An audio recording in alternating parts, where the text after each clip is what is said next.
আমরা যখন প্রিকর্ডিয়াম এক্সামিনেশনে স্টেথোস্কোপটা ঠিক অ্যাপেক্সে রাখি, আমরা তখন কিভাবে বুঝবো হার্ট সাউন্ড এটা কি ফার্স্ট হার্ট সাউন্ড নাকি সেকেন্ড হার্ট সাউন্ড? আবার আমাদের যে মারমার শুনতে হয়, তাই না? মারমারের ক্ষেত্রে অনেকগুলো আছে, যে অ্যাওর্টিক রিগার্জিটেশন, স্টেনোসিস, মাইট্রাল, এই যে হাবিজাবি, এইগুলো নিয়ে আমরা অনেক কনফিউজড হয়ে যাই। তো আমরা আজকে এটা একটু ইজিলি বোঝার ট্রাই করব, দেখি আমরা কত সহজ এটা বুঝতে পারি। তো চালাইয়া বুঝে যাবেন পিনাকির ভাষায়। ধরেন এর একটা হার্ট, আমরা তো জানি হার্টের সাউন্ড হয়, ফার্স্ট হার্ট সাউন্ড হচ্ছে ট্রাইকাসপিড এবং হচ্ছে মাইট্রাল, এই দুইটা বাল্ব বন্ধ হওয়ার কারণে, তাই না? আমরা যখন ফার্স্ট হার্ট সাউন্ড শুনবো, ফার্স্ট হার্ট সাউন্ড শোনার পরে হচ্ছে আমরা ক্যারোটিড পালস পাবো। তার মানে আমি হাতে একটা রাখবো এখানে, এরপর হচ্ছে সাউন্ড শুনবো। যখন আমার এইটা আগে বা এটার সাথে কোইনসাইড করে যে লাভ ডাবে যেটা শুনবো, যে বিটটা শুনবো, সেটা হচ্ছে ফার্স্ট হার্ট সাউন্ড, অর্থাৎ SO1 ফার্স্ট হার্ট সাউন্ড। এরপরে হচ্ছে কি ক্যারোটিড পালস,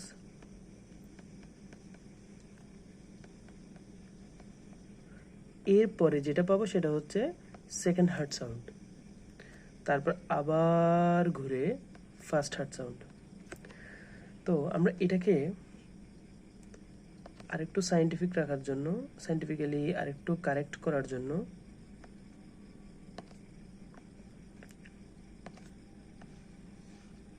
কারণ ফার্স্ট হার্ট সাউন্ড এবং সেকেন্ড হার্ট সাউন্ডের মাঝখানে গ্যাপ থাকে কম,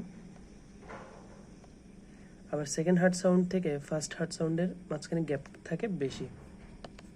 এটা বোঝানোর জন্যই স্পেসটা রাখলাম আর কি।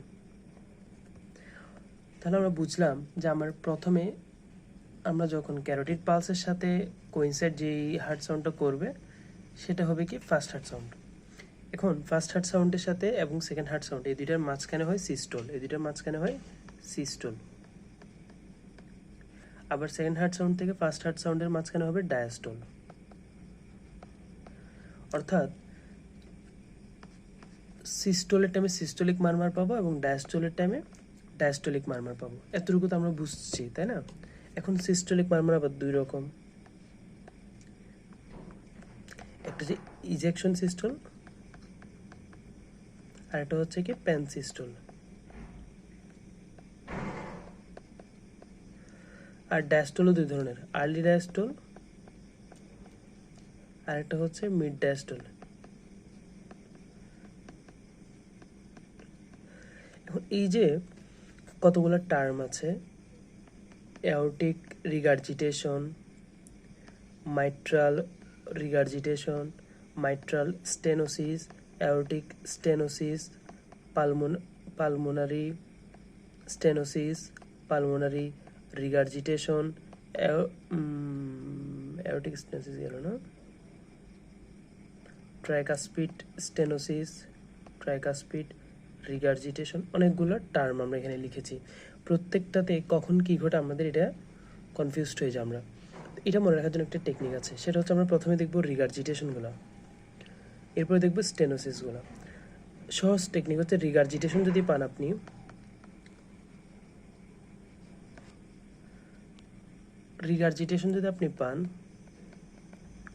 সেক্ষেত্রে মাথায় রাখবেন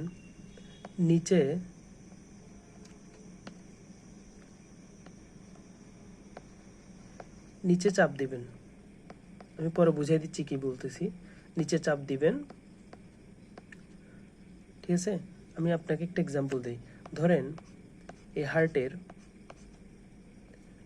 আপনি ট্রাইকাসপিড বাল্ব আছে না, ট্রাইকাসপিড বাল্বে ধরেন আপনি ট্রাইকাসপিড রিগার্জিটেশন হয়েছে, তার মানে নিচে কি ভেন্ট্রিকল, তার মানে ভেন্ট্রিকলে চাপ দেন। ভেন্ট্রিকলে চাপ দিলে কি হবে, রিগার্জিটেশনের মাধ্যমে উপর উঠে যাবে।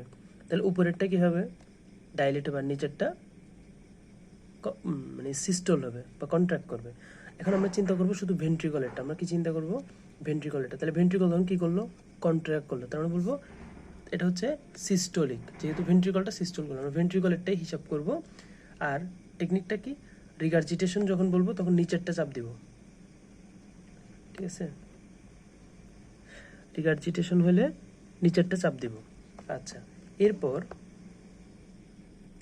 তাহলে আমরা এখানে চিন্তা করেন, আপনি মাইট্রালটাও যদি ভাবেন, আপনি যদি রিগার্জিটেশন, তার মানে নিচেরটা চাপ দিবেন, উপরে উঠে যাবে, উপরেরটা ডাইলেট হোক, নিচেরটা হচ্ছে সিস্টোল, তার মানে আমার এটা হচ্ছে কি সিস্টোলিক মারমার। এখন আমার জানা লাগবে যে কোন ধরনের সিস্টোলিক, তো আবার দুইটা আছে, প্যান সিস্টোলিক নাকি হচ্ছে ইজেকশন।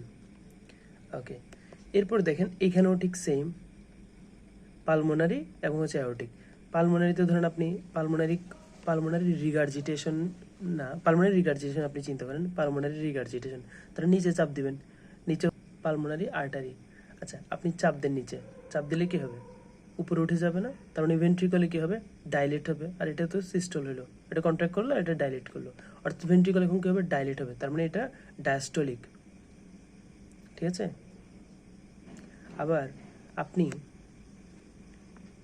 যখন অ্যাওর্টিক স্টেনোসিস চিন্তা করেন, অ্যাওর্টিক স্টেনোসিস, তার মানে উপরের দিকটা চাপ দেবেন, স্টেনোসিস মানে উপরে চাপ দিব, তাহলে উপরে চাপ দেন, উপরে কি ভেন্ট্রিকল, তার মানে ভেন্ট্রিকলে সিস্টোল হচ্ছে, তাহলে সিস্টোলিক। অর্থাৎ অ্যাওর্টিক স্টেনোসিস হচ্ছে একটা সিস্টোলিক।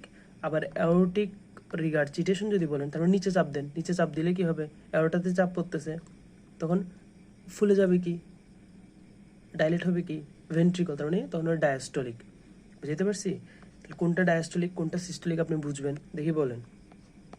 অ্যাওর্টিক রিগার্জিটেশন, তাহলে অ্যাওর্টার নিচে চাপ দিচ্ছেন, অ্যাওর্টাতে চাপ দিচ্ছেন, ডাইলেট হবে কি ভেন্ট্রিকল, তার মানে এটা হচ্ছে কি ভেন্ট্রিকল তাহলে ডায়াস্টোলিক।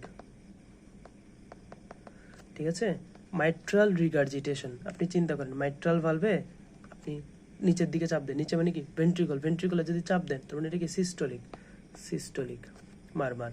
তাহলে মাইট্রাল স্টেনোসিস, স্টেনোসিস মানে উপরে চাপ দেন, মাইট্রাল ভালভ উপরে চাপ দেন, উপরে হচ্ছে কি এট্রিয়াম, তাহলে নিচে ব্লাড চলে আসবে, নিচে হচ্ছে কি ভেন্ট্রিকল তাহলে ডায়াস্টোল হচ্ছে, তাহলে ডায়াস্টোলিক। অ্যাওর্টিক স্টেনোসিস যদি বলেন, অ্যাওর্টিক স্টেনোসিস, তার মানে নিচে উপরের দিকে চাপ দেন, উপরে হচ্ছে ভেন্ট্রিকল, তাহলে সিস্টোলিক। ঠিক আছে, আপনি এভাবে করে বের করেন।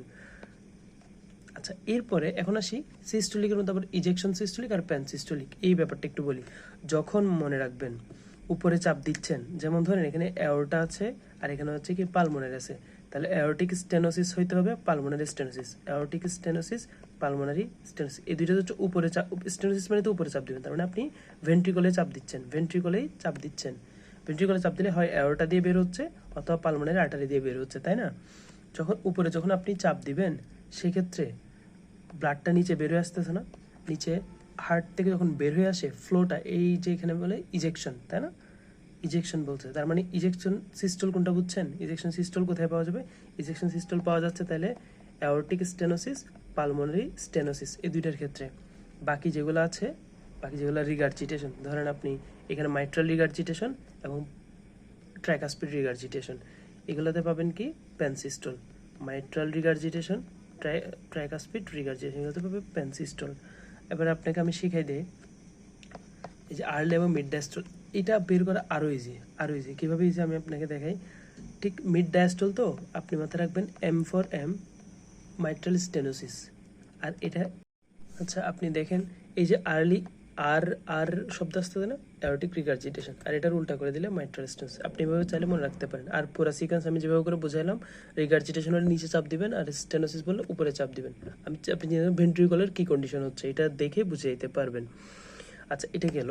এখন আপনাকে আমি তিনটা টার্ম বলি, একটা হচ্ছে PDA, প্যাটেন্ট ডাক্টাস আর্টারিওসাস, আর এটা হচ্ছে কি ভেন্ট্রিকুলার সেপ্টাল ডিফেক্ট, VSD, তারপর একটা হচ্ছে টফ, ফ্যালটস টেট্রোলজি। এই যে তিনটা কেসের ক্ষেত্রে কি হয় আপনি দেখেন। প্রথমে ভেন্ট্রিকুলার সেপ্টাল ডিফেক্ট, ধরেন এর একটা হার্ট,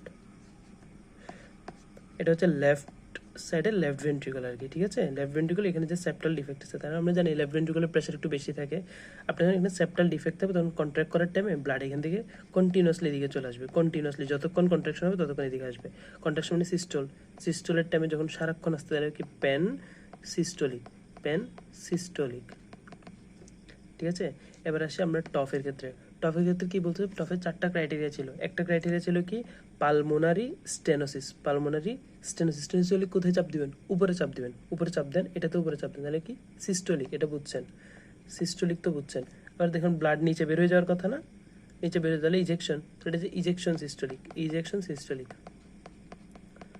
ইজেকশন সিস্টোলিক। এবার আসে প্যাটেন্ট ডাক্টাস আর্টারিয়াস। প্যাটেন্ট ডাক্টাস আর্টারিয়াস কি হয়, অ্যাওর্টা যেটাকে যায়, অ্যাওর্টা এবং পালমোনারি আর্টারি, অ্যাওর্টা এবং পালমোনারি আর্টারির মধ্যে একটা শান্ট তৈরি হয়ে যায়।